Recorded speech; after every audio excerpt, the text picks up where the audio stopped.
Hello everyone, this is the 22nd episode of G.GOES Live, my weekly show. I'm very happy to be back with you. This is Wednesday again, I'm solo this time, and I chose a topic of choice, which is talking about hardware and software technology that can help non-musician, even musician, to perform and to even compose complex chord progressions, melodies, bass lines, and all kind of elements in music. Now, if you noticed, some people, they like to, maybe you're one of those people, you like to produce and you lack music theory knowledge, and maybe it's not the time to get into the conservatory now, or it's too late, or it needs a lot of time, because when you study music theory, they teach you a lot of theory that you become a robot. You just read session, you read notes, like those crazy, weird musical notations and stuff like that. But so many people, especially DJs, they have talent and they have ideas, and they lack the knowledge to put these ideas into harmonies and melodies and bass lines and progressions of chords, arpeggiations, all these things. So I am one of them, okay? So I have never studied music theory. I was never in the conservatory, and it had been maybe 20 years. I lived a dilemma, asking myself every single time I hear a track, how did this artist think of that chord progression? How did he manage to play this kind of bassline shifts? How this arpeggiator is constructed, etc. So that was kind of taboo for me, and I know that so many people, they have the same problem. So theory of music is really hard to learn. It takes a lot of time to learn at the conservatory, and maybe at one point you won't benefit from improvising or from even playing on the keyboard without reading the session of notes. You will become like a sessionist or a robot. Without this book of notes, you might not be able to play anything. So you need to memorize certain songs so that you can play them. So where's the creativity here?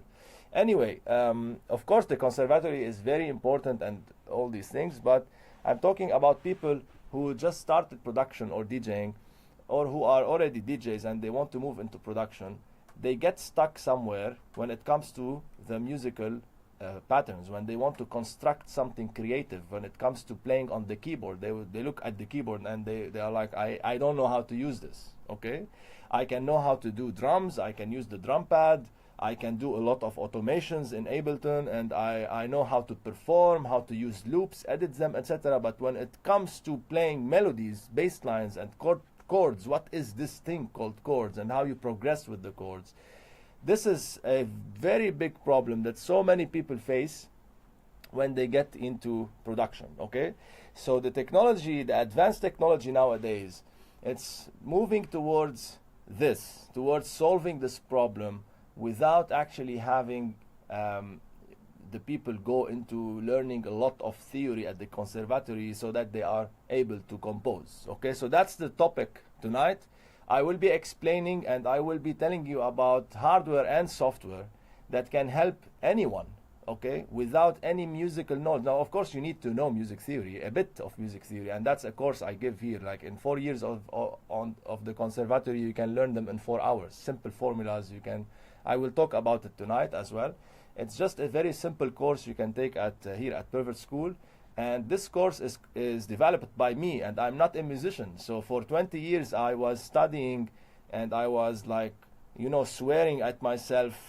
I crashed too many keyboards maybe in my life because I was so angry trying to analyze and trying to figure out what's going on, what's the relationship between the notes and stuff like that. So I did not study music in the conservatory, and now I can produce super complex melodies with harmonies, with bass lines, with counterpoints, with all these progressions of chords and all the elements in one session. Okay, so I advise you to take the course to have a general knowledge, and this course can be given online as well. And then you can start using the technology that I'm going to talk about, hardware and software. So let's start by this big problem of theory. Okay, in theory, music theory, you need to understand basics of theory when it comes to constructing melodies, bass lines, and chords. Okay, that's what you should be learning about. And to get into theory and get into understanding the notes on the keyboard and the scales and the minor, major chords, you have so many details in theory. But if you start with the foundation of understanding keys and scales and the relationship between the notes and what is this and what is that, you will be able to use technology offered by, for example, Ableton Live with the Push 2, or the new keyboard by Native Instrument, which is the Complete Control S49 MK2, which is the future now. Okay, this is a must-have keyboard, and I will be talking about it a lot tonight. So let me first of all tell you what you have out there in the market as in hardware and software, and of course after that you can start getting to know more the tools that you need to be using. Okay, first of all, if you use Ableton Live as a software, in Ableton you have so many tools that can help you figure out what notes are in your key. Okay, so what notes are correct to play, and of course what notes are not in key. What is this key all about, and correct notes and stuff like that. First of all, in music theory, when you hear a song on the radio, for example, this song, it has many elements. Okay, it has, for example, the melodies, which is, what is a melody? A melody is you play it in one hand, one note at a time. Okay, so it's a sequence of notes. It's a melody. And you have, of course, something else, which is harmony. You have chords to support the melody. So chords are basically triads. So those are 3 notes on the keyboard played together. You can, of course, play 4 and 5 and etc. You can also play 2. That's a duo chord. But anyway, a triad, we're talking about the triad, which is a chord that is usually played with the left hand. So you play the melody on one hand, with one hand, and the other chord progression with the other hand. When you figure out a melody, you play it alone. It might sound boring. Okay, so okay, that's a melody. It might sound boring. You can play it as much as you want, but at one point it might sound boring. So what you need to do, you need to back it up with a chord progression. Okay, not only one chord. Maybe one chord might also be boring. So you play a melody with one hand, and I will explain for people who don't know how to play melodies. I will explain all these things. So stay with me. And by the way, if you like this subject, you guys, it takes 1 second. Just share it, because it's very important. Show some love. Just share this video so we have more people aware of this beautiful technology. It's really, really something. It's an evolution now in the music industry, and anyone can compose complex melodies, complex tracks, complex music patterns. So please, guys, if you like what you're hearing, what you're seeing, please share the love, share this. Thank you. I have a lot of likes and hearts, etc. This is a very important subject. Don't leave. So when you play a melody, and I will discuss this later on, you support it with a chord progression. A chord basically is on the left side of the keyboard, usually, I mean, and this chord is 3 notes together. So when you're playing something, you support it with a chord progression. And when I say progression, what does it mean? One chord, the second chord will be a progression of the one chord. So you play a chord, and then another chord, and then another chord, and then another chord maybe, and then you go back to the root chord. So it's like you play the root chord, and then it's called the home chord, let's say, and then it's like you leave home, you go far away, and then you go back home. Okay, that's how music is made. And I will be explaining a lot of things about music, and something related to music psychology as well. How we perceive music, what is a hook, why do we always think or memorize a melody, etc., etc. Really, guys, it's very simple. It's really simple. Music theory is not to be afraid of. It's very, very simple. And if you have like basic knowledge of theory, you can really do a lot of things in your productions. Super easy with the use of technology. That's the purpose of this video. So we talked about melody, that you play in one hand, and we talked about chord progression that supports the melody. So what else? You have something very important, which is the bass line, okay? The bass line. What is a bass line? A bass, okay, which is the foundation, a bass, and line, okay, the bass line. The bass line is actually, like, if you want to think of a building, okay, when you think of the foundation of the building, that's the bass line, okay? So you need a solid foundation that takes your groove somewhere, that takes your track, drives your track somewhere. And to produce a bass line, it's super hard and complicated if you don't know basic music theory. Basic music theory. And you don't have to read those notes that I talked about before, those weird logos, weird stuff. I don't like them, okay?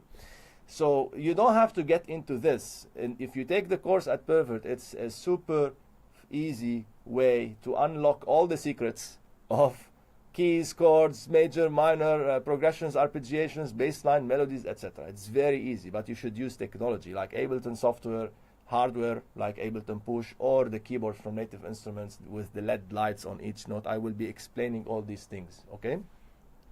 Now we reach the bass line. The bass line is usually, okay, usually. There is, by the way, let's agree on something before I move on with my topic, is that in music is complete freedom, okay? There's no like final rule to produce your track. Now, of course, you have some red lines, you have some threshold of what is correct and what is not, based on what people can support. If you let me hear a melody that is clashing with the bass line, I won't listen to the track again, okay? So when you have notes and bass lines and chords that are suitable together, that are harmonic, okay? When they are harmonic together, they talk to each other. This is when it's pleasant to my ear, so that's when you get my attention even more, okay? But if I start hearing a clash in the harmony, I will stop. That shows something unprofessional. But let's agree on something. You can still do that, because in music you have many scales and keys, and it's complete freedom. So for us not to get into this conflict of music and you're putting a lot of theories and you're putting a lot of limitation. No, I'm not putting any limitation. In music there are no limits, but you have to check if this crowd will support your track, will listen to it or no, okay? Like, for example, I can I don't know, I can create some noise that's not musical, and I might have some people supporting it, right? Or not. Anyway, so back to our bass line and melody and chords. When you say bass line, usually the bass line is the bass note, which is the first note of this chord that you played. Okay, let's say you played a chord of 3 notes, 1, 2, 3. Okay. Now I don't know if you hear it, if you can see it in a different way. So the first note that you play usually with your thumb is the bass note. Okay, so this is easy. Once you discover the chord progression, you can discover your bass line. Okay, now of course it's very boring to play a bass line that goes with the chord on the bass note, on the first note, like one note or sequence of notes. You have to be creative, but this is when you get into the correct path. Okay, that's when you are harmonic. That's when there's no mistake. You're not pushing on wrong notes. So how do you know what notes to play and what notes not to play in your track? That's the big question. Okay, now before we continue discussing more details about these elements, let me tell you a general give you a general idea and general explanation about things related to music theory. Okay, like for example, you hear a song on the radio. Okay, and let's say you hear a Michael Jackson song or Daft Punk or whatever. Now this producer or singer, or all of them actually, any musical element including the vocal, those elements are played on only 7 notes. That's it. There's only 7 notes played in this whole track, whether it's a bass line, whether it's a chord progression, whether it's an arpeggiation, whether it's a vocal, singing vocal, or pad, or any musical element in this one track that you hear on the radio. It has only 7 notes from this big, huge keyboard that you see, okay, or piano or whatever. So you might now be amazed. What is he talking about? 7 notes only? Yes, 7 notes out of what? Out of the 12 notes that you find in one octave. Wow, too many keywords, okay? So let's go back a little bit.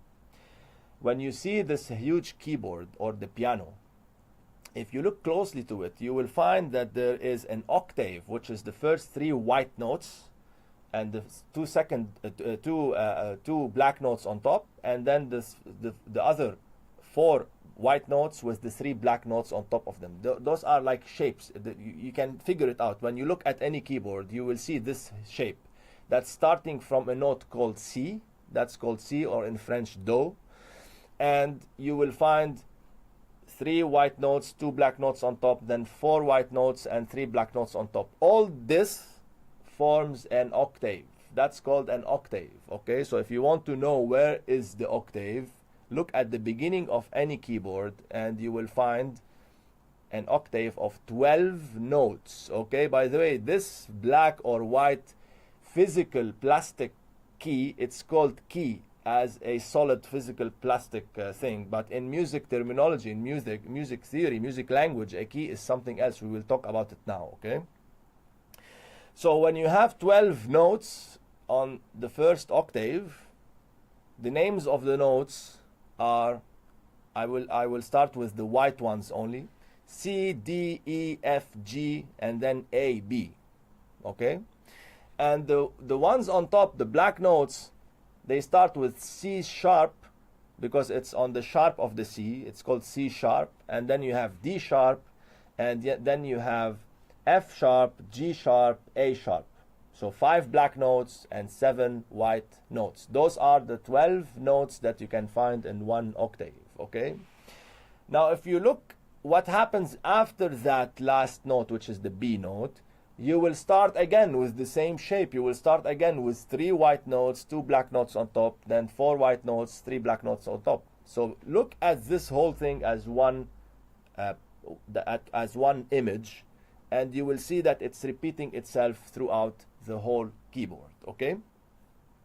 Now, the same note, which is the first note, let's say the note C, is the same note you find on the second octave, but it's double the frequency, okay? So it's on a higher pitch. That's called unison. Unison is when you play a C and a C together. Those are the same note, same C, but those are double the frequency. And by the way, each note in music, it's represented by a frequency number, okay? So note C, maybe C0 or C1 or C2 or C3. What are those numbers you find next to the C? Those are the numbers of octave. Okay, and in the middle of your keyboard, it's always called a C3, okay, C3, because that's the 3rd octave. In the middle of a 49 keys keyboard, for example, you will find the middle C, we call it, that's a C3. And in sampling, we will talk about this later on, in sampling, it's always the middle note C. The C will be playing the original notation of any sample that you want to trigger. Anyway, that's another subject, forget about it. In this octave that we find 12 notes, okay,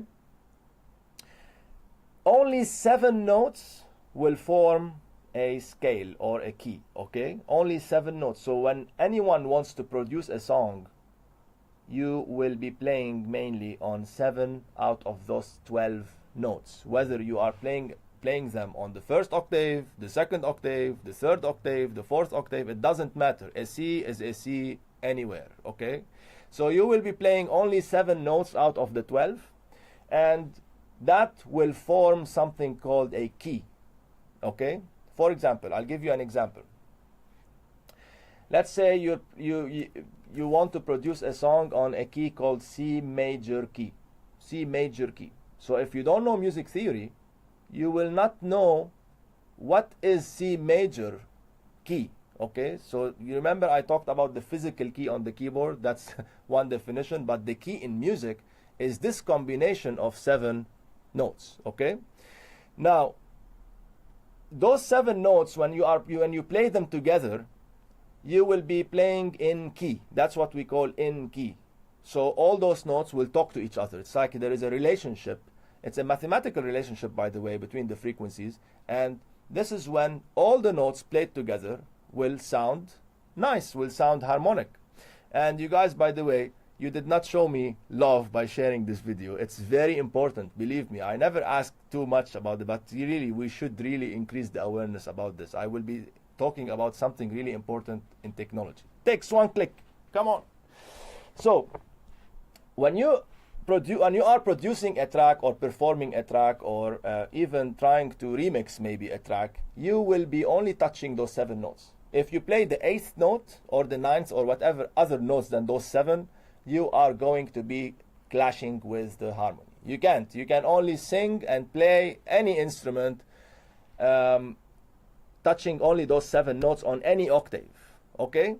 So back to my example. If you are producing or playing a track on something called C major, without knowing what C major is for now, that's a key of the song, okay? Because as I said, each song, when you go to, for example, iTunes or Beatport, or when you buy any album or whatever, they mention what is the tempo of this song, and they mention what is the key of this song, okay? So they might say this track for Daft Punk is C major.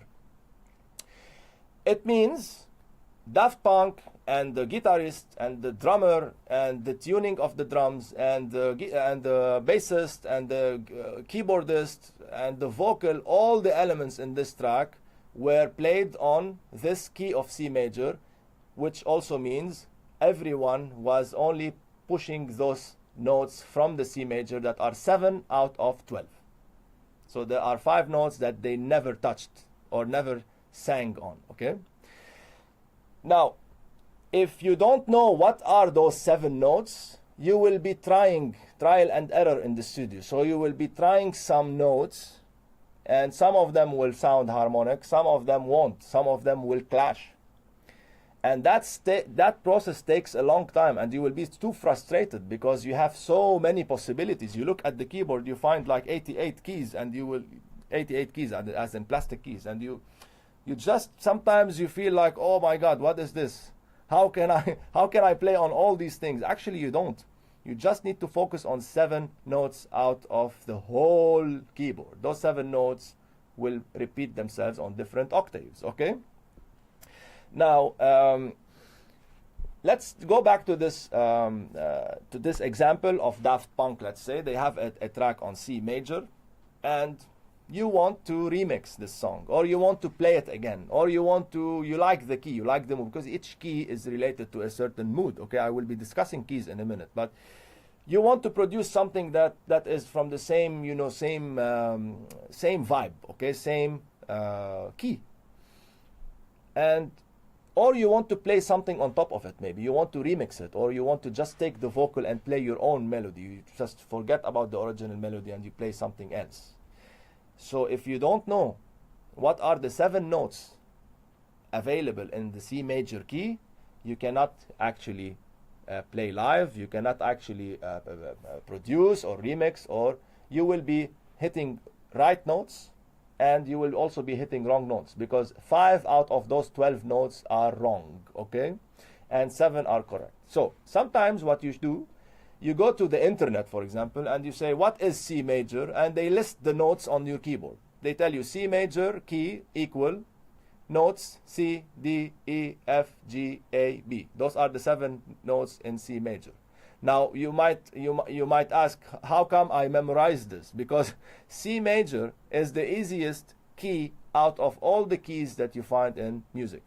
And how many keys do you have anyway? You have, in each note can form a key. So how many notes do you have on the octave? You have 12. So you have 12 keys. Now those keys can be on 2 scales, and can be on major scales and on minor scales. Now let's stop here. We will get back to this later on. But as I wanted to give you a small summary, you have 24 keys, okay, in Western music. So C major is 1 out of those 24 keys, and this is the easiest key to memorize because it has only the white notes, okay? Now, that's why I memorized it, right?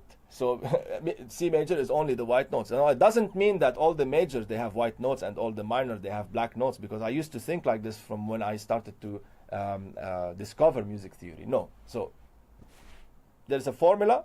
I will explain about it. I will not say it, of course. Explain what it is about. My students will kill me now. But C major, for example, has all the white notes, 7. Those are 7 white notes, right? Because they are 7 and you have 5 black notes. And now if you play this track for Daft Punk in the background and you hit any of those 7 white notes, you're always in key. Walid, I'm not going to give my secrets. Stop. Look at the faces. Walid is an amazing student of mine, and he's a teacher as well in life and in DJing and in everything. I love you, Walid. So, and he's taking music theory also, full production course. He loved this. He loved this course, by the way. Everyone loved this. Everyone loved this course, and you can apply for it. Of course, it's interesting. Now, when you play any of those 7 notes, you will be actually adding to this original song anything you want, and it's harmonic always. So you are not playing wrong notes, okay? Now, what can you do if you know that, okay, the C major, all the white notes, now, or anything else, for example, how can you memorize it? You can get the stickers from any bookstore or any, I have them here, I will show you later. You can get those stickers, the colored stickers, and you can add stickers to your keyboard, and then you can just hit on those notes that have a sticker on them, okay? On all the octaves, of course. So you add stickers on all the octaves, all the correct notes. Now, when you do that, what can you play? If you know the correct notes in a key, what can you play now? You can play everything. You can play melody, you can play bass line, and later on we will discuss the chord progression, okay? Now, you might think that, okay, what if I chose a different song? What if I go to the internet and I chose a song for Michael Jackson? They said that song is in F minor. It was produced in F minor. What is F minor? So you won't actually know if you don't know music theory, okay? Then you also have to go to the internet, go to Google, F minor. What are the notes in F minor? Of course, you will get 7 notes, answer of 7 notes. They will tell you what are the 7 notes. You will have to go to your stickers, remove them first from the keyboard, and they will get stuck, you know. You have to really, you will really damage your keyboard anyway, and you start adding different stickers on different notes throughout the keyboard so that you can play an F minor key. That's something really helpful, but it's annoying, you know, it's not efficient. What if you want to play or produce different tracks, different keys? You have to keep on doing this. It's not efficient. That's why, and the topic of tonight is technology. Technology came in and it offered you software and hardware inventions that are super easy to use and super interesting. So what are these? First of all, you have the Ableton Push. It's here. This is the Ableton Push with the 64 pads. What it does actually, other than of course the million things it does with controlling Ableton, sequencing drums, launching clips, performing live, etc., all those things are very important, but tonight's subject is about music theory. There's an option in Ableton Push where you can browse for this key. So you will say, okay, I want to perform or produce a track on F minor or remix a song in the background on F minor. So you only need to go to the key or scale mode, and you can choose F, which is the root note, and minor, which is the scale, F minor. And Ableton Push will illuminate the correct notes, because those pads become notes, so you can play on them, and it will turn off all the wrong notes. So if you put a song in the background for Michael Jackson, which is produced on F minor, for example, and you want to play something else on top of it, you do some counterpoint, or you want to change the bass line or whatever, or you want to play it as it is, you only have to start pushing on those illuminated pads to trigger the 7 notes that are in key. No more wrong notes here, okay? So if you don't touch the notes that are not illuminated, you will not be playing any note that is clashing. And that's why this technology will facilitate the process. You don't have to really go into the conservatory and know much about minor, major keys and all these things. You should, of course, take, as I said, a basic music theory for computer musicians. This is the course I developed here, and you will be able to understand at least what is key, what is scale, minor, what are these things, and then the technology will help you to start composing complex stuff. Now, it doesn't end here, okay? Because when you play those correct notes, you are actually there in the key, and you are actually creating a pattern of melody, and then creating another pattern of bass line, and then creating another pattern of else and else and else elements, which makes everything harmonic together, and you have a track. And with drums, you don't really need to study music theory, sorry guys, for drums. But if you're good at drums and you're not good at playing music, you're not a musician, fine, get the Ableton Push 2, select the key, it will show you all the correct notes, and it will block all the wrong notes. So anything you touch with illuminated notes will give you a harmonic note, will give you 1 out of the 7 notes that are in the key that you chose, okay? Now that's one. Actually, much more to do with Ableton Push when it comes to also playing melodies.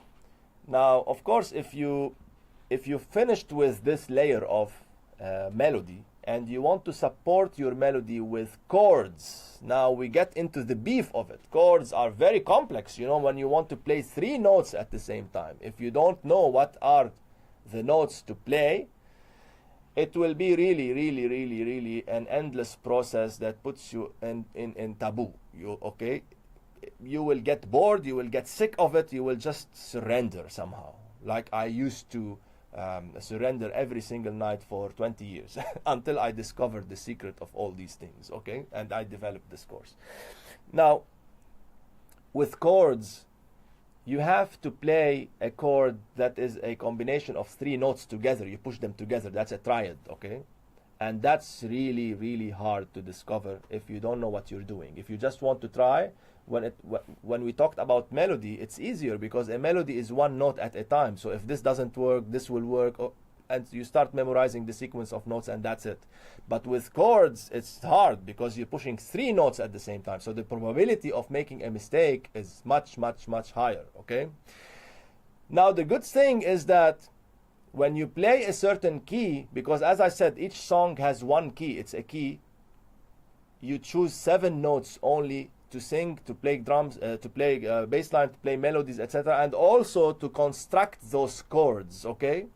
So what I mean is that your chords, that are those 3 notes, are also going to be hitting those 7 possibilities, 7 notes, okay? So there are no alien notes here, even with chord progression. So again, when you start playing chords on the keyboard with the stickers, we're still in this example, you have stickers, for example, you might be able to just, you know, get somewhere, but it's a very slow process again. Now, if you get into the push too, it's a new way of playing music. It's not linear, it's not a keyboard anymore. It's a matrix of 16 pads where you play chords in shapes, okay? So those are not black and white notes, it's a shape. Like you put a shape in your finger like this, triangle, okay? When you hit 3 pads, you have a perfect chord in key. And all you have to do to discover what next chord to play is keep the same shape. Don't move your finger, just move the whole hand and push another 3 notes. And you have the second or the third or the fourth chord that is in key, okay? And then when you hit another place on this matrix using the same shape of your finger, you will also be triggering a correct chord. Now Rami is saying, can you give us a live example? I will shoot a series which is not live, okay, because I don't have the capability of doing this now because of the cameras, but I will be explaining this. I will be shooting a lot of videos on push and on the other technologies that I will be talking about in a minute, okay? So this is a very easy way of discovering notes and chords and bass lines in your track, okay, without getting into a lot of conservatory theory and stuff, complicated stuff, okay? Now the second thing I want to talk about, other than the push, and by the way I didn't mention all the capabilities of push, of course, but this is just one out of the million things it can help you with. And of course, not only with chords and bass lines and melodies, you can also turn the chords into something called arpeggiation. So what is arpeggiation? Did you ever hear? Of course you did. Did you ever hear a track with arpeggiated sequence of notes, which is, for example, something like this? So those are sequences of notes that play one after the other, and then they go back and play one after the other. It's just called an arpeggiator, okay? And this is a very, very interesting element in music. You have so many elements. This is one of them. Arpeggiators are actually generated through having a chord first. You have the three notes, whether instead of playing the three notes at the same time, you will actually let the arpeggiator play them in sequence. So instead of being three at the same time, they will be something like this.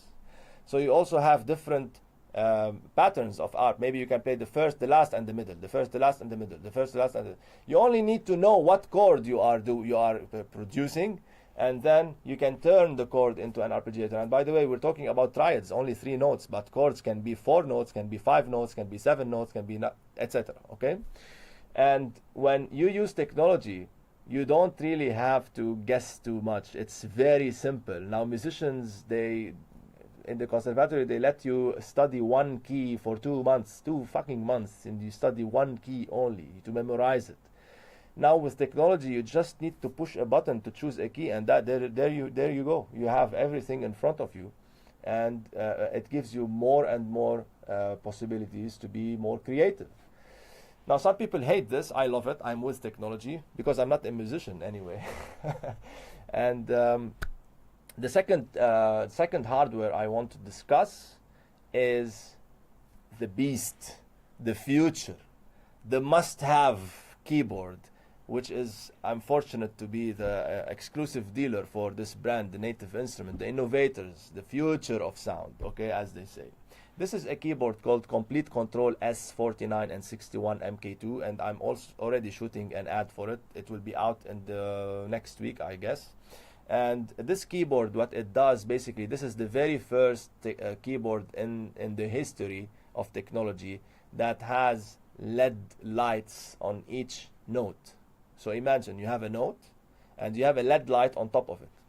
So instead getting those stickers to add to your keyboard, you just select what key you want, okay, let's say F minor, and this keyboard will illuminate the notes. It's a similar concept with the push too, but this is a keyboard, okay? This is a real keyboard. So it's a different way of playing music. And it will illuminate the correct notes. It will turn off the wrong notes. So also no more wrong notes, no more wrong bass lines, no more wrong and unharmonic sequences of whatever, okay? All your elements will be in key. So when you're producing, it's super easy now. You can just lock yourself in a key and that's it. Okay?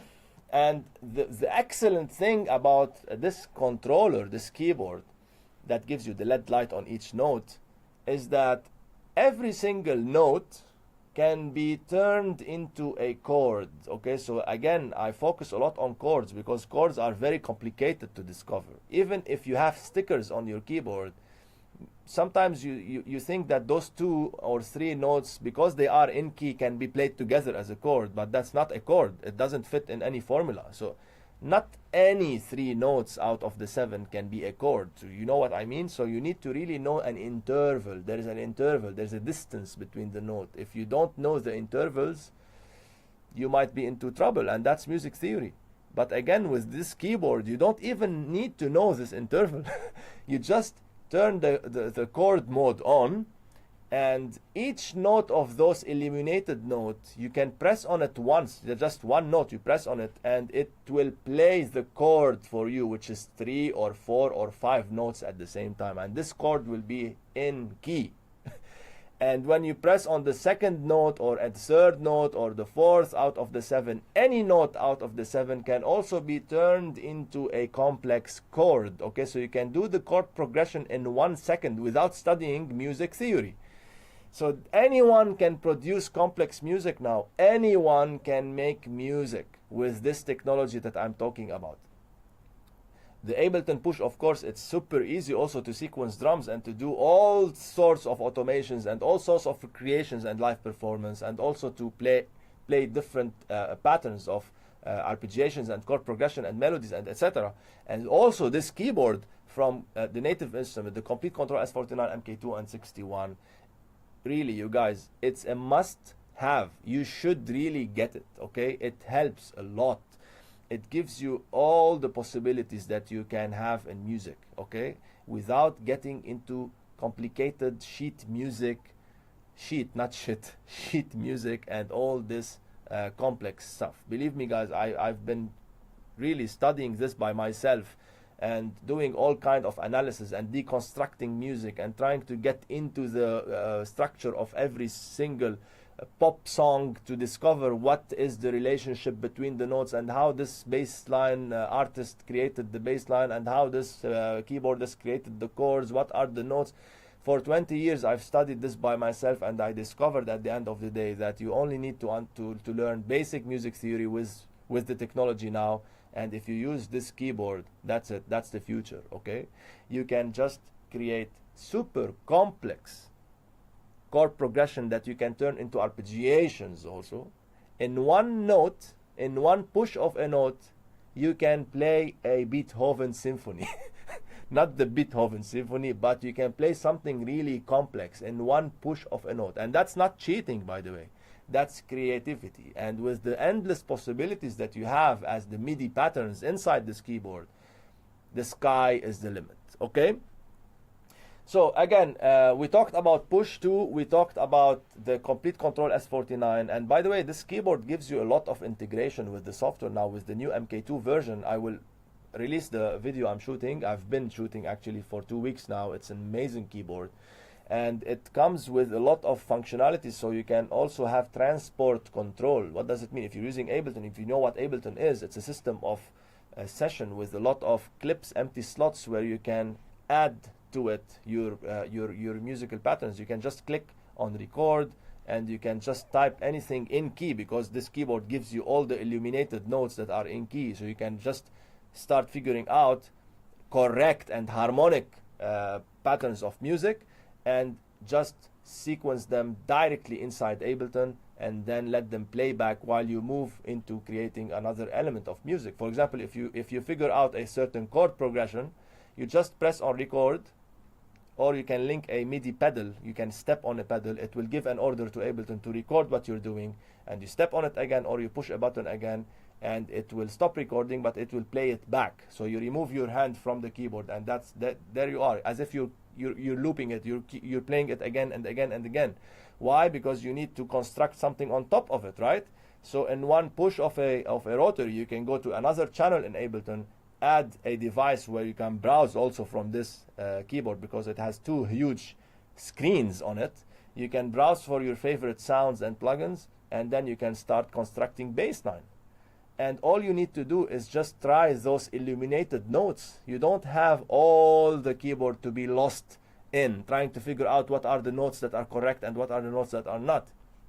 At one point, if you don't know music theory, you will get stuck, and you will really jam crash your head with any with any wall next to you. Okay, with this keyboard you only need to try any of the illuminated notes, and that's how you figure out what you want to express through the keyboard in a faster way. You don't lose the attention, you don't lose the focus, okay? Because if you keep listening and listening and listening to the loop in the background, trying to figure out what notes are correct, at one point your brain will block and you will reach a writer's block. That's why you reach a writer's block, because you're hearing too much the same sound, trying to figure out what notes are correct and what notes are not. With this keyboard, it's there, it tells you those are the correct notes, and if the note is not illuminated, it's wrong. Don't even try. Your process will be super fast. And for people who like to perform, not only produce, you can take this keyboard and you can perform with any band, just because, you know, as I said in the beginning of this session, a song is written or performed in one key, okay? Like, for example, the band they want to play this track for Michael Jackson, but they want to play it not on F minor, they want to play it on G major, because you can play it on another key. So they decide, okay, what are we doing now? We're playing G major. Fine. If you're playing G major, then you just go to your keyboard, select G major. You don't have to go to your notebook and start memorizing what G major is, or adding stickers on stage. You just push the encoder G major, that's the G major, and it will illuminate all the correct notes, and it will turn off all the wrong notes, okay? And with that, you can play anything you want, from bass lines, chord progressions, arpeggiations, melodies, and all other elements in music. How nice is this? And you can come and try it out here in the studio. I used to have one, now I'm getting the MK2, and I will have it for a demonstration session. I will announce it sometime soon, okay? So I talked about the two main hardware technologies to help non-musician create music. Anyone can do it now. And also you have software version of software tools like plugins, or you have a lot of softwares like mini softwares or instruments. We call them plug-ins. You plug them in Ableton, and they also help you to know what chords or what notes they are in key and what notes are not, including Ableton, by the way. Ableton is a great interface, because inside Ableton you have a virtual keyboard, okay? So for people who don't have keyboards, like the physical actual keyboard, by the way, it's cheap, you can buy it, but inside Ableton you have a virtual keyboard. So you can see a panel with all the notes, and next to it you can see the grid where you can fill in the notes. Those notes will represent your finger on the keyboard, okay? So you can just type in what notes you want to play on the timeline, how long you want to push on the note, how hard you want to push on the... All these things can be emulated inside Ableton, but the good thing about it, which I want to talk about, is that Ableton can offer something called fold. What is fold? So if you know the notes, the 7 notes in your key, you can type them in Ableton, and Ableton, when you press on fold, it will fold all the wrong notes, so you won't see them anymore. You can only see the correct ones, and whatever you fill in as MIDI notes, as sequences of what you are playing, they will fit in key all the time, okay? That's also one way of shrub a lot of infos. طيب.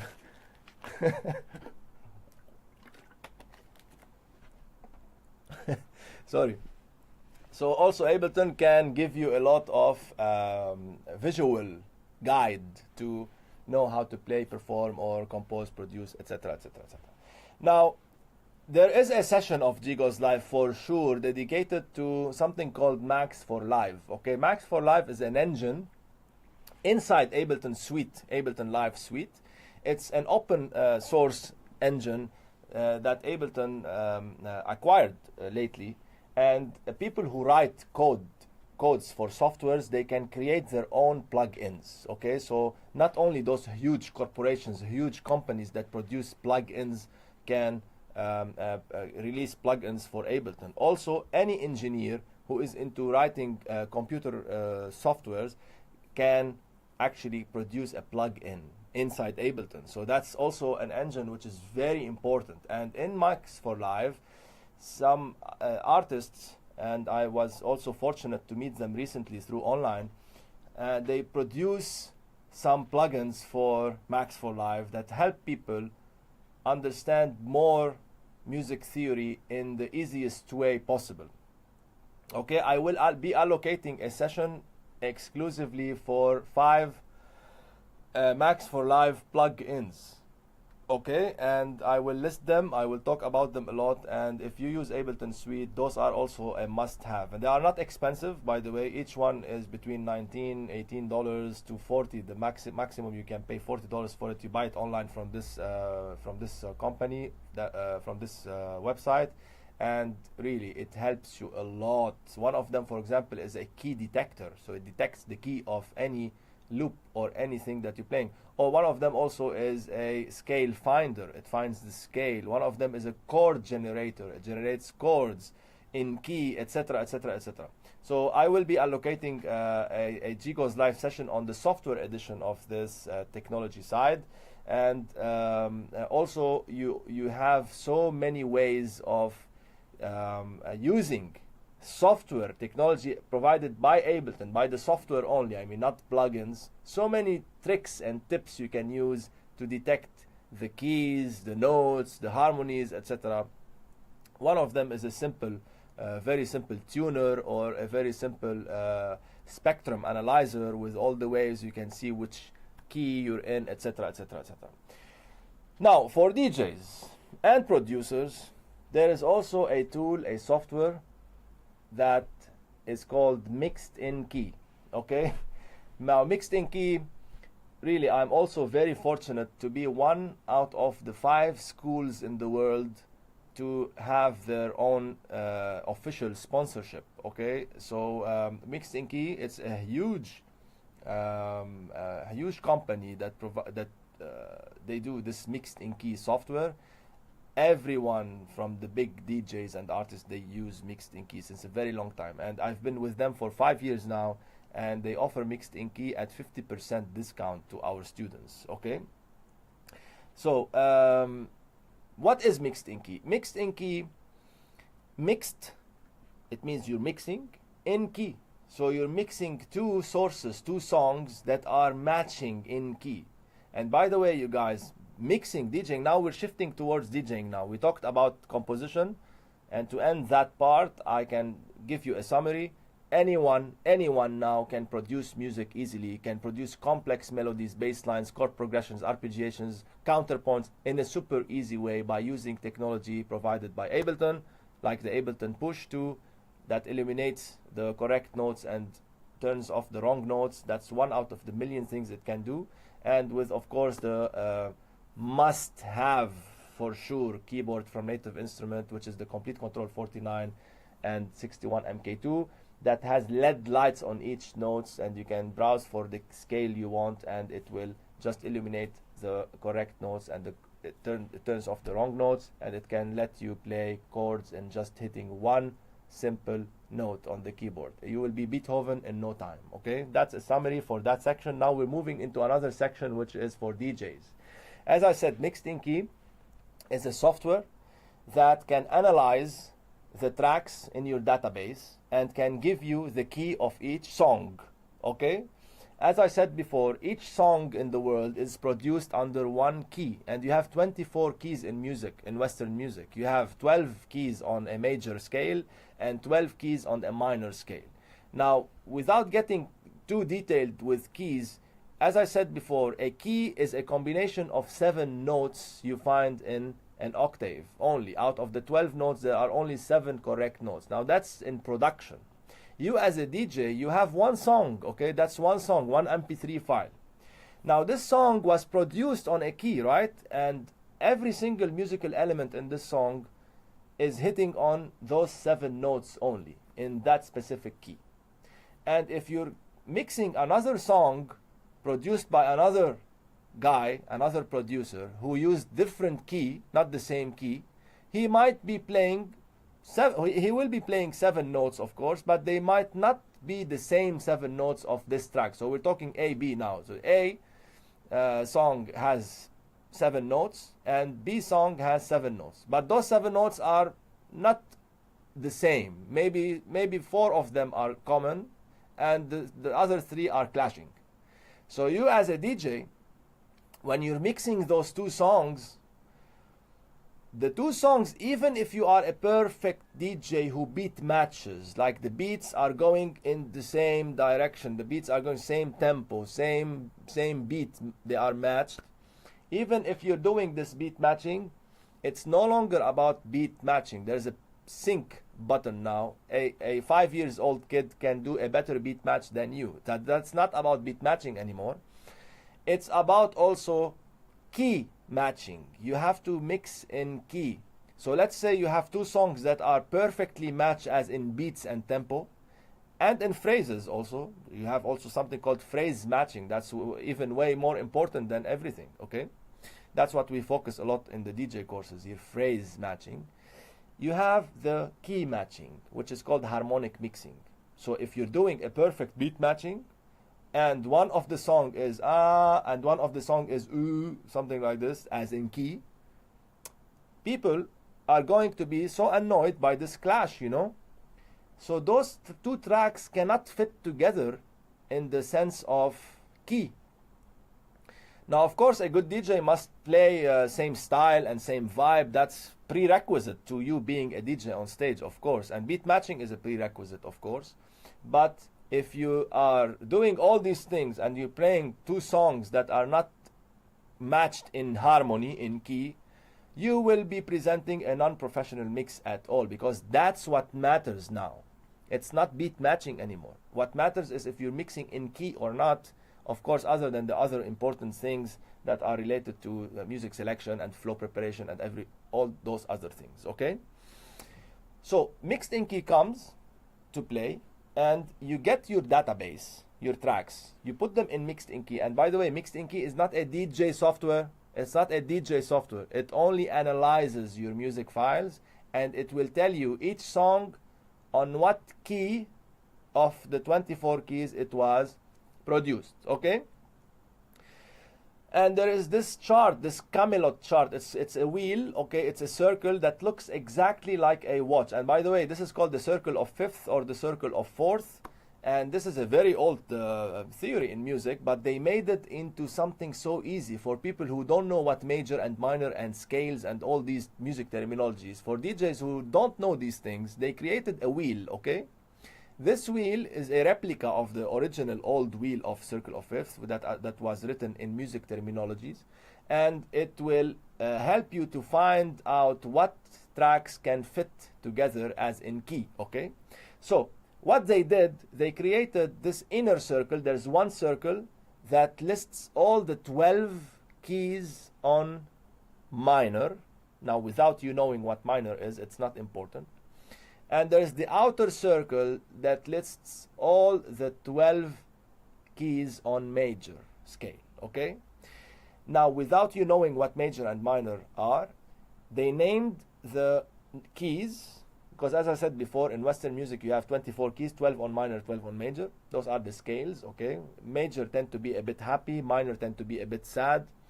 And they named them after, like the watch, like the watch. It's exactly like watch. They have 12 to 12, A side, which is the inner circle. So A means minor. You as a DJ who doesn't know what minor and major is, forget about it. Forget about what minor and major is. Just focus on the watch. You don't know how to read a watch? Come on, you know. So a watch, 12 to 12. That's 12A, 1A, 2A, 3A, etc. And then you reach 12A again. That's the inner circle. And you have an outer circle, the same concept, but for B. So that's 12B, 1B, 2B, etc. Imagine a circle. I wish I can show it to you now. It's a circle, inner circle, and an outer circle. In the inner circle, you have 12 A's, and on the outer circle, you have 12 B's. Okay? Now, even if you don't have this chart in front of you while DJing, you can memorize it. It's just like a watch, and it's a very simple formula. Look what happens. The formula says if you play the same number and the same digit, example, you're playing 12A song and you chose another song which is also 12A, it means that song that has the 7 notes we spoke about, and that song has exactly the 7 notes that this song was produced under. So that key and that key are perfect match. If you mix them together, you will have a perfect match, a perfect harmonic mix. Nothing to clash whatsoever, okay? And that's how they do mashups, and that's how they do remixing, okay? If you want to mash up 2 songs together or do a remix, you must select those 2 tracks or the layers of the songs to be exactly from the same key, okay? So what is 12A or 8A? You don't really need to know as a DJ, because each one represents one key. So for example, 8A, they write next to it C major, okay? But you don't really care about that, no? So you don't have to really know about major and minor. You just have to read the watch, okay? So when you play this 12A with the 12A, you're playing a perfect harmony, a perfect match. Now, not only you can play 12 with 12, because you need to play other songs, right? So there's a formula, there's a way of moving around the circle, and you can move around the circle in a harmonic way. How? In mixed in key, they mentioned, and this is basically the general theory of music. It's a very old chart. It's a very old circle of fifth, and you can play one note or one key, sorry, at a time, clockwise or anti-clockwise. It means you can play after 12A, you can play a 12A, that's a perfect match, but you can also play 11A, because that's one key away, or you can play a 1A. So you go to your music file, music database, while you are playing, and when you're playing a 12A, it's very harmonic to choose any of the songs that are close to it, whether it's a 12A or a 1A or an 11A. Because if you go and select, for example, a 6A, which is a complete far opposite key, you will be at 100% risk of a clash.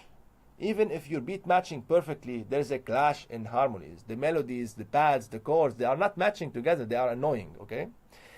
So that's why mixed in key is very important. Now, not only also you can play those 3 possibilities, which is the same number, same digit, or one before or one after, but also you can play the relative key. Relative key, it means the same number on the other side. So 12A can also be matched exactly with 12B, because those are called relative keys. 12A and 12B are relative together. So what is relative keys? They have the same exact sequence of notes, but starting from a different root position. Now this is also something that it doesn't matter for you as a DJ to understand. Summary about this: every mix you do, you have 1, 2, 3, 4. You have 4 options to mix.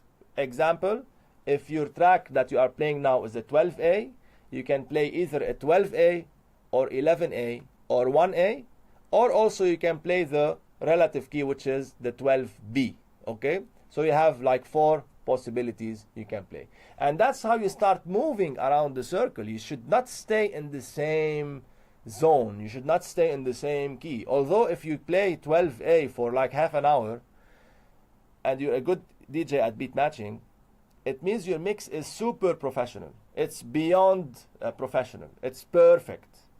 But too much of perfection is not too good also. You know why? Because a key is related to a certain vibe, to a certain mood. And if you keep the dance floor on a certain mood, it becomes monotone. It becomes annoying somehow, okay? It becomes too perfect. Too perfect is not too good. So you need to start moving not too fast around the clock, around this chart, and not too slow also. You need to be actually moving in a moderate way. So for example, you started with a 12A, you can play a 12A, now you can play a 1A, then now you can play a 2A, then you can play a 2B, and then you can play a 3B, and you can move on a different way. You can, after the 3B, you can play the 2B. Okay, so it's not about playing the 4B or etc. So you can move around the circle, change the mood a little bit, Get stuck. It's okay. Get stuck in a certain zone for a while, maybe for 20 minutes, 15 minutes, 10 minutes, etc. But don't get stuck too long, okay? That's how you move around the circle of fifth. We call it circle of fifth. In mixed in key, it's called the Camelot wheel, okay? This is something it's patented, and only mixed in key has this technology. Now, some people, they told me, and by the way, the students here at Per-vurt, you cannot imagine what mixed in key is doing with them. Their mixes are completely out of the box. And what box are we talking about? We're talking about the box that unfortunately many people are still in. Some people, they don't know what mixed in key is. And by the way, this is not the official video that I'm doing about mixed in key. I'm doing another one soon. Every single DJ must have this software. Must have the software. It's not too expensive. It's only $58, and our students will get 50%. So they will get it at around $30, $33, $35, something like this. Now, something else that mixed in key can also help you with is that it gives you something called an energy level. Okay, so it's not only giving you the key, it's also giving you something called energy level from 1 to 10. Imagine that's the very, very advanced algorithm. It calculates frequencies and all these things, and it tells you that this track is, for example, at energy 7, okay, or 8. So you will start be thinking of, okay, this track is more oriented towards the dance floor. It's hot. Maybe I can play this on peak hour, or etc. And some tracks, they are energy level 3, for example. You might be using them in your warm-up maybe, or opening, etc., etc., etc.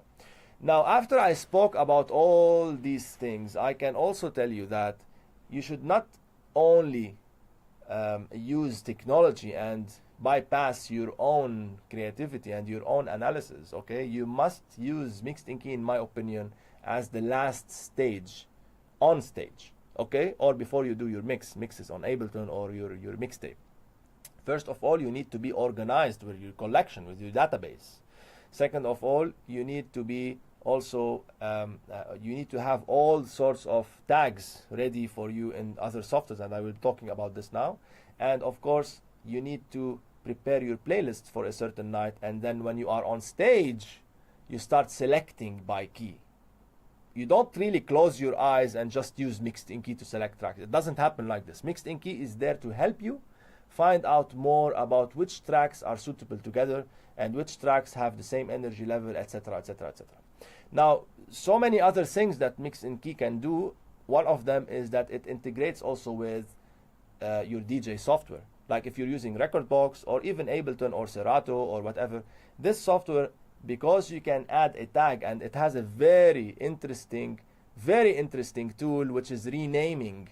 So you can check the rename option, and after it analyzes the keys for your music database, it can add the key and the tempo, BPM, before, for example, the file name, or after the file name, okay? I personally use it before the file name, because this is how my tracks will be arranged by key, okay? They will be sorted by key. And something else it can do, which it can also store it inside the ID3 tag of your track. Okay, the ID3 tag, what is it? It's basically the tag of the track that you can find in most of the softwares. Like if you go to iTunes, for example, you will find a lot of tags, those columns, like comment, duration, bitrate, etc. Those are called tags, okay? And there's a tag called comment, and mixed in key can also store the key information and the energy level or the tempo inside the comment or somewhere else, but preferably inside the comment. Use it inside the comment, because that tag is common among all the DJ software. So you can go to your DJ software, go to the tag in your playlist management, the comment tag, and you can find all your keys, okay? That's about mixed in key. Of course, mixed in key, they also have many other applications. They have maybe five other applications, very interesting applications. You can log to www.mixedinKey.com and you can find out more about the software. As I said, you guys, I will be also shooting another video about Mixed In Key some other time, but it's not going to be live because I need to share my screen and show you all the charts and show you some examples, mix two things together, etc. It will be pre-recorded and I will also broadcast it. Now, thank you guys for watching. I talked a lot tonight, and I had so many other things to talk about, but unfortunately, I reached the limit of the show. And I thank you so much for being here. So, guys, thank you again for watching, and I'll see you next week. Until then, be safe, be good. Sending you all the love from Per-vurt DJ and Music Production School. Stay sharp and see you next week.